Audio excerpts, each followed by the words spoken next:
नୂआदिल्ली रे सप्तम जातीय मोबाइल कांग्रेस प्रदर्शनी उद्घाटित होईछि। केंद्र टेलीकॉम मंत्री अश्विनी वैष्णव के उपस्थिति रे एहाकू उद्घाटन करिसेंती प्रधानमंत्री नरेंद्र मोदी।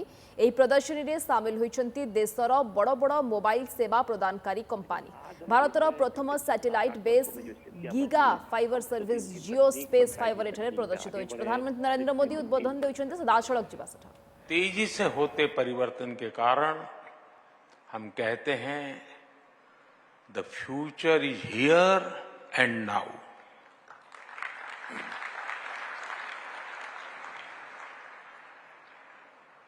अभी कुछ मिनट पहले मैंने यहां एग्जीबिशन में लगे कुछ स्टॉल्स देखे।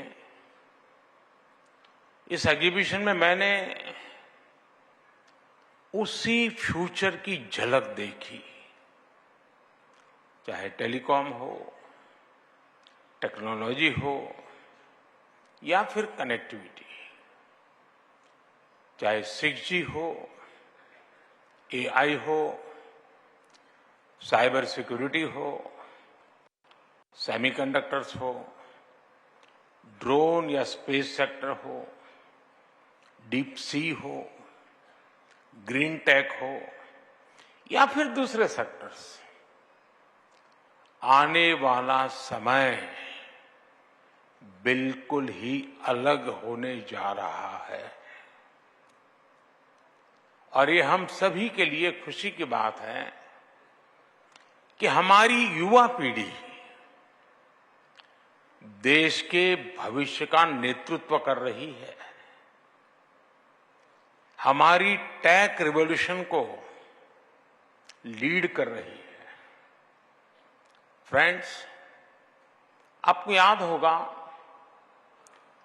पिछले वर्ष हम यहां 5G रोल आउट के लिए इकट्ठा हुए थे। उस ऐतिहासिक कार्यक्रम के बाद पूरी दुनिया भारत को हैरत भरी नजरों से देख रही थी। आखिर भारत में दुनिया का सबसे 5G fast 5G roll out हुआ था, लेकिन हम उस सफलता के बाद भी रुके नहीं। हमने 5G को भारत के हर नागरिक तक पहुंचाने का काम शुरू किया। यानी हम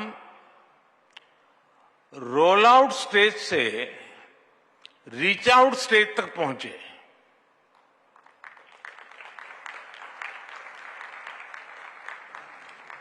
साथियों, 5G लॉन्च के एक साल के भीतर ही भारत में करीब 4 लाख 5G बेस स्टेशंस बन गए हैं।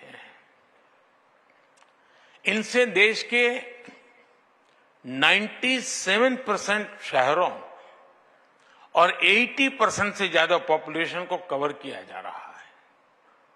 भारत में पिछले एक वर्ष में मीडियन मोबाइल ब्रॉडबैंड उसकी स्पीड करीब 3 गुना बढ़ गई है।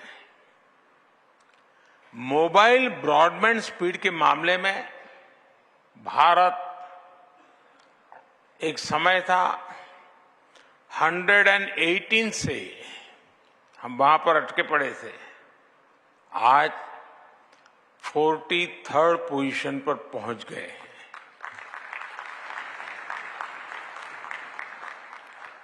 हम न सिर्फ भारत में तेजी से 5G का विस्तार कर रहे हैं, बल्कि 6G के क्षेत्र में भी लीडर बनने की दिशा में बढ़ रहे हैं।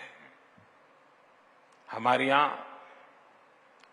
2G के समय क्या हुआ था, शायद नई पीढ़ी को पता नहीं होगा, लेकिन मैं इसका वर्णन नहीं करूंगा। वरना शायद मीडिया वाले उसी बात को पकड़ेंगे और किसी चीज को बताएंगे नहीं।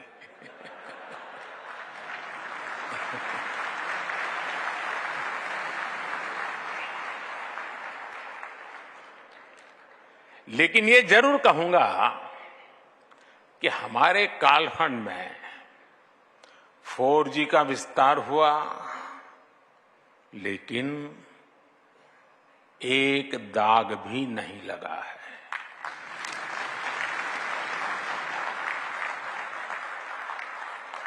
मुझे विश्वास है कब 6G में भारत दुनिया को लीड करेगा।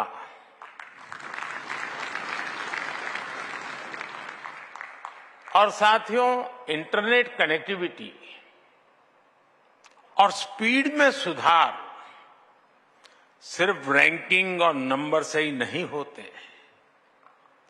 इंटरनेट कनेक्टिविटी और स्पीड में सुधार ईज ऑफ लिविंग को भी बढ़ा देते हैं। जब इंटरनेट स्पीड बढ़ती है तो स्टूडेंट को अपने टीचर से ऑनलाइन कनेक्ट होने में और आसानी हो जाती है। जब इंटरनेट स्पीड बढ़ती है तो अपने डॉक्टर से टेलीमेडिसिन के लिए कनेक्ट करते वक्त मरीज को सीमलेस एक्सपीरियंस होता है। जब इंटरनेट स्पीड बढ़ती है तो टूरिस्ट को किसी लोकेशन तलाशने के लिए मैप्स का इस्तेमाल करने की परेशानी नहीं आती।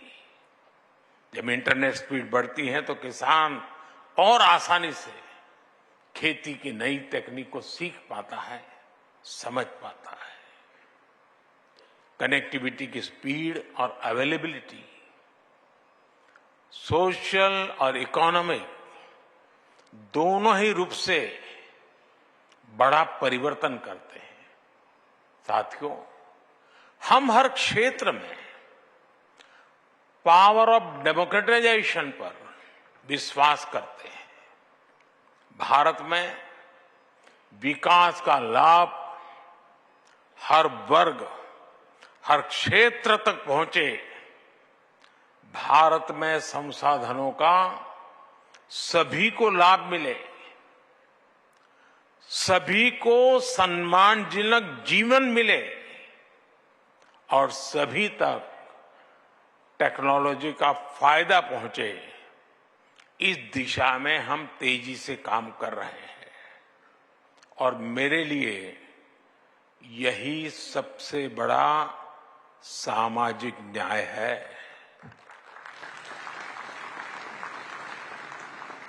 नागरिकों के लिए access to capital, access to resources and access to technology हमारी सरकार की प्राथमिकता है।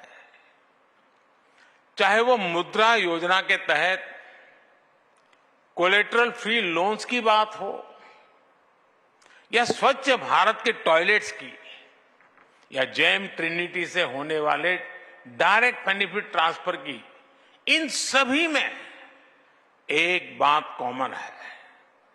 ये देश के सामान्य नागरिक को वो अधिकार दिला रहे हैं जो उसे पहले मिलने मुश्किल थे। और निश्चित तौर पर इसमें टेलीकॉम टेक्नोलॉजी ने बड़ी भूमिका निभाई है। भारत नेट प्रोजेक्ट ने अब तक करीब 2 लाख ग्राम पंचायतों को ब्रॉडबैंड कनेक्टिविटी से जोड़ा है। हमारी अटल टिंकरिंग लैब्स के पीछे भी यही थॉट है। 10,000 लैब्स के जरिए हम करीब 75 लाख बच्चों को कटिंग एज टेक्नोलॉजी से जोड़ पाए हैं।